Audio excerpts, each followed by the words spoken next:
안녕하세요. 보상을 이루다입니다.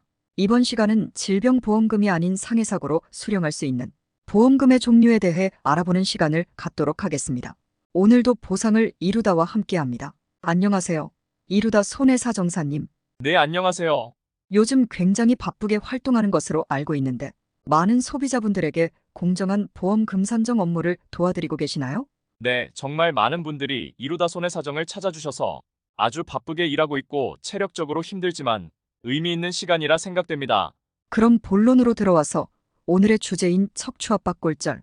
압박골절은 무엇을 말하는 건가요? 척추 압박골절은 강한 외력, 압박력으로 인하여 척추뼈가 납작하게 찌그러져 눌러앉는 골절의 형태를 말하고 신경을 압박하여 저림 증상이나 마비 증상이 동반될 수도 있습니다. 강한 외력이라고 하면 사고로 발생할 확률이 크겠네요. 보통 어떤 사고에서 압박골절이 발생하나요? 사고의 종류는 여러 가지일 수 있지만 보통은 낙상사고나 교통사고로 인하여 압박골절로 이어질 가능성이 높습니다. 척추에 발생한 골절이라면 굉장히 심각한 후유 증상이 동반될 거라 예상되는데요. 보통 환자분들에게 요구되는 치료 방법은 무엇이 있나요? 신경학적 검진 및 검사 등을 통해 치료 방법 등이 정해지는데요. 신경학적 이상 소견이 확인되지 않을 경우 보조기 착용과 단기간 안정이 요구되며 특별한 외과적 수술을 시행하지 않습니다. 하지만 압박률이 심하거나 뼈의 변형, 기형 등의 방지를 위해 수술적 치료가 고려될 수도 있는데요.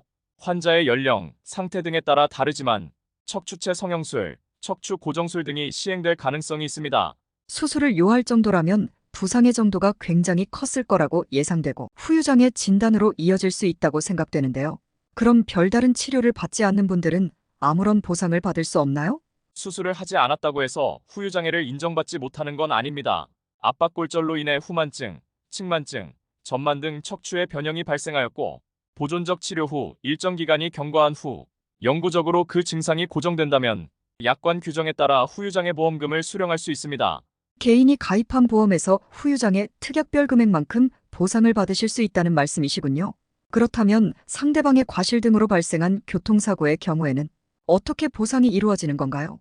네, 사고일로부터 최소 6개월 정도 꾸준한 치료, 경과 관찰 후 환자의 상태를 보고 후유장애를 진단하는 방식은 개인 보험과 비슷합니다.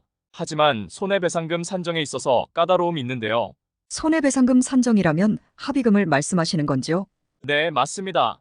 교통사고 또는 배상책임 사고의 경우 실제로 발생한 의료비는 물론 입원 기간 동안의 손실 부분을 보상하는 휴업손해액이 있고 압박골절 진단 후 후유장애로 인하여 노동능력 상실률이 발생하였다면 장애 기간만큼의 상실 수익액 그리고 위자료, 향후 치료비 등을 받으실 수 있습니다. 개인 보험보다 조금 더 까다로운 측면이 있긴 하네요. 압박골절 진단 후 후유장애 진단서가 제출되었을 때 보험사에선 어떻게 대응하나요? 실무에서의 실제 경험을 바탕으로 말씀드리면 개인 보험의 경우 현장 심사가 진행될 가능성이 높은데요. 사고로 골절이 발생하였더라도 골다공증 여부에 따른 사고 관여도, 영구장애 등을 판단하기 위해 제3의료 기관 자문이 요구될 수 있습니다. 보험금 지급 절차가 까다롭기 때문에 전문가의 도움이 필요할 수 있고요. 교통사고의 경우 역시 마찬가지로 기왕증, 장애 상태 등에 따라 한시장애, 영구장애 등을 토대로 손해배상금 정도가 달라질 수 있습니다. 즉, 피해자가 주장한 내용을 온전히 받아들이지 않을 수 있다 보니 정확한 손해액 산정을 통해 도움을 받으시는 것이 좋지 않을까 생각됩니다. 오늘도 자세한 답변 감사합니다. 이 영상을 토대로 척추압박골절 환자분들께서 많은 도움받으시길 바라며 후유장애 진단과 관련하여 궁금한 사항이 있으시면 보상을 이루다를 통해 상담을 받아보시기 바랍니다. 영상 시청해주셔서 감사합니다.